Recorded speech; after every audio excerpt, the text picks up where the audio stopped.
guys are having an absolutely fantastic morning, afternoon, or night, whatever it is for you when this video finally reaches you. Today's video, you guys, is really eerie and has me super intrigued because this was actually sent in to me by one of you guys, and it is a Reddit story of 9 rules. Well, I'll read you the exact title. 9 rules for the security guard on Halloween night at the cemetery. Now, I'm gonna have the name of the author right here on the screen. I'll also have a link to the Reddit post down in my description. I take no credit for the story. I am solely reacting to it because one of you told me that it's bone chilling, and when I started reading it and glimpsing it, I was like, whoa, I need to know what happens next. Let's read it here on my channel. So with that being said, let's get into today's video. So as I said, it's titled 9 Rules for the Security Guard on Halloween Night at the Cemetery. 9 rules for the night shift on Halloween night at the cemetery. You sure you have all the rules memorized? My boss said as he gathered his belongings to go home. Yeah, sure thing. I got them all up here, I said as I pointed to my head. He gave me a nod and headed out the door of the small office to go home. My boss was a little off, to say the least. This was my first month as a security guard at the cemetery right around the corner from my residence, and I had just gotten out of college around 3 months ago. The last month of shifts were boring. Sitting around, checking cameras, doing rounds through the cemetery, and making sure nothing is out of order. Exciting, right? I needed a source of income, and this was the best paying job I could find. No real experience needed, the flyer said. My take was that they were desperate to find someone so fast, so I took advantage of that. I was hired the day that I found the flyer over the phone. I never even found out the guy's name. Once I came in on my first day, my boss gave me no training and no do's and don'ts, just a verbal list of 9 rules I had to follow and memorize before Halloween night. These rules are to be followed only on Halloween night, he said. You must follow these rules to the exact way you are told. If you mess up even a small part, well, you won't mess up because I trust you to follow them word for word. I looked at him confused because this sounded almost like a threat. Nevertheless, I pulled out my phone and started an audio recording so he could record the list. Once he finished telling me the rules, I was in absolute disbelief. This guy is insane. No wonder why no one wants to work here. This guy is actually insane, I thought to myself. I know every place has certain rules to follow, but to designate a set of rules, insane rules, for Halloween night only? I guess you won't know how I felt until I tell you the rules he gave me, word for word, exactly how he told me, straight from the recording. Rule number 1, on Halloween night, please arrive at 8:30 p.m. No earlier, no later. Do not walk in these doors until it reaches 8:30 for the love of God, please. Rule number 2, stay inside the office until 9:15. Do not leave. Keep yourself occupied, but do not check the security cameras during this time. I'll make sure to turn them off before you get there so there's no temptation to peek at them. This might be one of the most important rules. If the monitor turns on by itself, do not look either. If for some reason you look and you see it has revealed the A section of the cemetery, you must turn off the lights in the office and hide. If it reveals the B or C section and you look at it, your only option is to run. Good luck with this. To make this easier, just cover the monitor with a jacket or blanket because you won't want to see what happens out here at this time on Halloween night. Rule number 3, after 9:15 strikes, you will have 30 seconds to get out of the office. Leave the door unlocked. It's possible you'll pass an unnaturally tall figure with no facial features.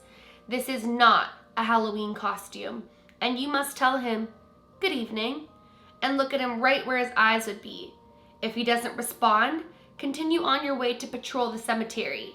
If he says anything at all, you must stand completely still. Do not move a muscle. He might walk around you, but if you keep still, once he's done, he should walk away with no problem. Go into the office and slam the door behind him. Rule number 4. You will make your way to Section A. Once you inspect Section A, you'll realize the gravestone titled James R. Hackney is being dug up completely. This is not out of the ordinary. Do not, and I mean do not, pay any attention to what is inside the 6-foot hole in the ground. You will not see the rest of your shift if you look down that hole. Just keep walking to Section B and do not look back. Rule number 5. As soon as you cross the bridge from Section A to B, you will notice about a dozen shadow-like figures standing in a circle around a big oak tree to the left of the bridge. Please listen closely to what I'm about to say. You must find the figure wearing the black top hat. You will walk up behind him and ask, "Am I clear?" If you hear a voice from inside your head say continue, then you can carry on to Section B. If you don't hear anything, you must wait. You can look over to the section at this time, but I recommend keeping your eyes down. Trust me, there will be no physical harm to you if you look, but I can't promise you'll be emotionally intact after looking. Rule number 6. Once you get the go-ahead, continue on to Section B. You may walk around and do what you would normally do every night in here. The only catch is you must stay in this section until 10 o'clock. It should be 9:30 or 9:45 by now, so you won't have to wait long. When the time crosses 10 o'clock, continue on. Rule number 7. After walking out of Section B, you will notice a strange temperature and lighting change. The time will have jumped to 2 a.m. after crossing. Don't panic, and please do not answer your phone. Your phone will be ringing constantly. As soon as it starts ringing, you will stand still and not move until it stops. It will be calls from your mother, your father, your siblings, your girlfriend, your boyfriend, anyone you can think of. You must not answer these calls. It is not actually them calling. It is in fact the man you saw earlier, the one with no facial features. He's trying to lure you back to the office. You must stay away from the office until I tell you to go back. Your phone will stop ringing after about a half an hour, which leaves you at around 2:30. You can continue on at this point. Rule number 8. You will notice another time jump. This one 2 more hours from 2:30 to 4:30. If the time still says 2:30 after the call stops, you're in trouble. Unfortunately, there is nothing you can do here. You messed up a step at some point if you end up here. You can finally finish your inspection of Section C. You must be prepared for a woman covered in blood to run up to you begging for help.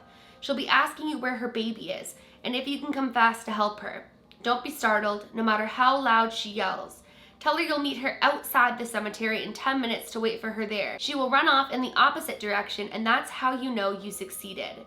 There will be a lot of towels and rags all over the ground covered in blood around Section C. This is the only maintenance you'll have to do. Just pick them up and dispose of them in the waste bin closest to you. Rule number 9. After completing the final task, you must run back to the office. Do not look anywhere but ahead of you. You will see figures everywhere. You will hear your name being called from voices you think you recognize. Just keep running. Once you reach the office, you will see the faceless man leaving the office building. It should be 5 a.m. at this point. He will stop you and either say, "Good work," and nod at you, in which you will slowly walk into the office and close the door. For the remainder of the shift, you can check the camera, sit down, and go on with your shift until I come inside to start mine. Or he can say, "Come with me." If he says, "Come with me," you will run and lock yourself in the office. Do not fall for his calm, monotoned voice. He is anything but calm if you mess up. Do not let him in and wait for him to stop banging on the door. Once this stops, cover your eyes for the last hour of your shift. Don't look around until you hear 3 knocks on the door. This will be me to relieve you of your shift. You won't be called in for a few weeks to come to terms with what you've seen, and you'll be paid a handsome amount of money for your duties. Now that you've listened to all the rules as well, I hope you can understand my initial suspicion and why I was so baffled. I thought this was a joke until I finished my shift. After I arrived at 8:30, my boss left and I decided I was just going to follow the rules given to me, to humble him and be a good sport of the prank. I didn't check the cameras and I headed out the door. After going outside, the brisk fall air hit me as I saw a tall man walking up to me.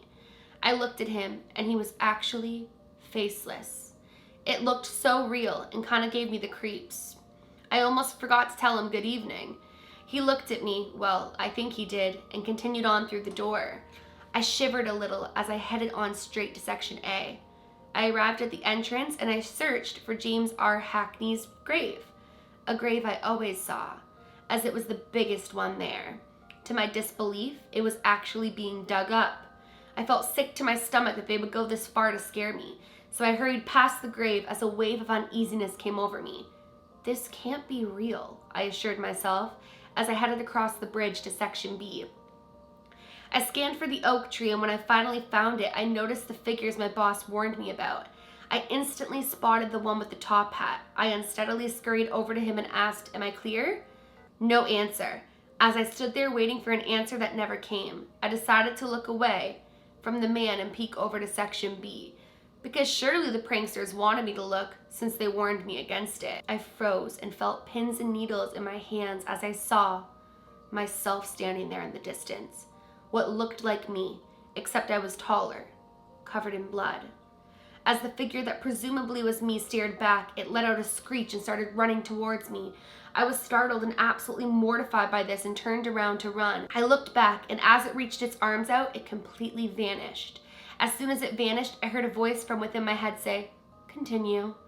At this point, I had a million thoughts running through my head as I started to realize whatever was happening was somehow impossibly real, and I felt my mind switch from confused to defensive. I inspected the area until 10 p.m., constantly looking over my shoulder. I checked my phone and I saw it was time to move to Section 3. I felt what I was told, a temperature change, and saw the surroundings get a bit darker. It was noticeably colder. No way, I told myself as I reached for my phone, which displayed 2 a.m. Before I could form another thought, my phone rang right on cue and I stopped dead in my tracks. "Dad," the phone displayed. I stared back at the phone as I looked at those 3 letters. I never knew my dad, and I definitely never had him saved in my phone. I felt a tear form in my eye because this was a very sensitive topic to me. I let it ring as I got lost in a trance of thinking about how on earth any of this was even possible. The ringing finally stopped and I let out a sigh of relief. I remembered the next rule about the time and opened my phone again. 2:30. I kept moving on with some stray tears in my eyes, watching my phone turn from 2:30 to 4:30. This was a relief because now I knew that this was somehow real. I realized I had done all the steps right so far. As I started inspecting Section 3 with cold fingers and numb toes, I heard screaming. Naturally, this scared the hell out of me, and I jumped out of my shoes. I snapped my head around to a blood-covered woman screaming, "My baby! I can't find my baby!" I told her, after a bit of hesitation, to meet me at the entrance of the cemetery in 10 minutes. She nodded and ran off, and I noticed a ton of blood-covered rags all over the ground. Shaken up by her screams, I slowly picked up the rags and threw them out. I looked around and ran back to the office. The whole run, I didn't see anyone and didn't hear anything, which was weird because my boss said otherwise. I'll count my blessings here though, and found myself in front of the office finally. The man was leaving. This time I looked at him in complete terror as he turned my way and said, "Come with me." I wasted no time running past him into the office and slamming the door behind me. "What did I mess up?" I yelled over the sound of banging on the door as I pulled my jacket over my head. I shivered in fear for the entire hour until I heard 3 knocks on the door. I might be wrong, but I think what he messed up is the fact that he was supposed to tell the woman to meet him outside of the cemetery, and he told her to meet him at the entrance of the cemetery. Yeah, I think that would be what it is. That's all that I've noticed, but let's continue. I shot up and threw the door open to reveal my boss and yelled, "What the hell did you just put me through?" I was mad, although relieved to see him, who looked a lot more colorful and lifelike than he had in the past. He looked at me and smiled at me. "Go home, kid. Get some sleep." I yelled back, "No, I want answers. You cannot just tell me to go after the night I just had." He looked at me and said, "You took care of my cemetery, kid. I thank you for that." He held out his hand for a handshake. "The name's James Randall Hackney. Been dead for 200 years. Every Halloween, I leave the cemetery and recharge so my physical body does not perish. You covered me last night, and I thank you for that." It didn't take me long to recognize the name as the same on the gravestone that was dug up. I stared back at him, mouth wide open, speechless. I walked out of that door, packed my house up, and never came back to this town again. And that's the end of the story. From point A to point B, this story really intrigued me. It was really well written and it left me with so many questions. So I'm so curious to know what you guys think of this story. Why do you think all those events had to take place in order for him to continue living? Why do you think his grave had to be dug up even though he'd been a physical person before that? I have so many questions, but I would love to hear your guys' theories as well. So make sure you guys comment all of your theories down below. As I said as well, in the description box, I will have the link to the actual Reddit post if you guys want to go read that and show love to the author. It was so well written and I really enjoyed reacting to it. But yeah, that was really eerie and one of the creepiest that I've read in a while. So I'm glad I read it. Can't put that in, that's so cheesy. With that being said, you guys, that is it for today's video. If you guys are new to my channel or you are just not yet subscribed but you do enjoy my videos, I would absolutely love it and so appreciate it if you would go ahead and click that subscribe button and join the Reese's Pieces. And please give this video a big thumbs up if you did enjoy it. Remember, my loves, do all things with kindness. And until next time, I love you.